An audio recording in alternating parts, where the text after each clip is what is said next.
ایک be be مسئلہ پوچھنے آئی، بڑا پریشان کر گئی۔ لوگوں نے کہا حضور بی بی، فرمانے لگے میں نے گھر کے اندر جگہ بنائی ہوئی تھی، ایک پردہ لٹکتا تھا، اس طرف میں بیٹھتا تھا، اس طرف اگر کوئی عورت مسئلہ پوچھنے آتی تو پردے کے اس پار بیٹھ کے وہ بات کرتی۔ تو میرے بیٹے نے مجھے آ کے بتایا کہ ایک بوڑھی عورت آئی ہے باہر مسئلہ پوچھنے، توجہ کرنا ذرا بات پر۔ فرماتے پردے کے پیچھے بٹھایا، میں بھی بیٹھ گیا تو بی بی آئی اور جچے تلے لفظوں میں فٹافٹ اس نے بات شروع کر دی۔ امام صاحب فرماتے بوڑھی تھی پر اس نے بات چھیڑی پردے کے پیچھے بیٹھ کے، تو بڑے جچے تلے دو تین جملوں میں کہنے لگی امام صاحب مسئلہ پوچھنا ہے۔ فرمایا پوچھو۔ کہتے میں بڑا تیار تھا اور میں اللہ نے بڑا علم سے انہیں نوازا تھا، کہتے میں پریشان کبھی نہیں ہوا تھا، لیکن یہ بی بی پریشان کر گئی۔ فرماتے ہیں میں نے کہا بی بی پوچھو۔ کہنے لگی حضور میں محنت کی کمائی سے روٹی کھاتی ہوں، چرخا رکھا ہوا ہے، سوت کاٹ کے اس کی کمائی کھاتی ہوں، سارا دن مزدوری کرتی ہوں، کبھی کبھی کام رہ جاتا ہے تو 14ویں کے چاند کی روشنی میں چھت پہ بیٹھ جاتی ہوں تو چرخا کاٹتی ہوں۔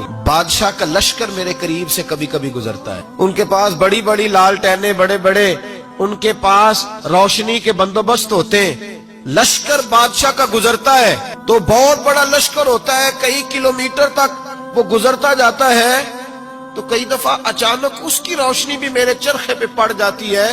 مسئلہ یہ پوچھنا ہے کہ اس روشنی میں جو میں سوت کاٹتی ہوں اس کی کمائی میرے لیے حلال ہے کہ حرام ہے؟ امام احمد بن حنبل فرماتے ہیں میں تڑپ کے رویا۔ بی بی تو کبھی کسی نے پوچھا ہی نہیں، اتنی باری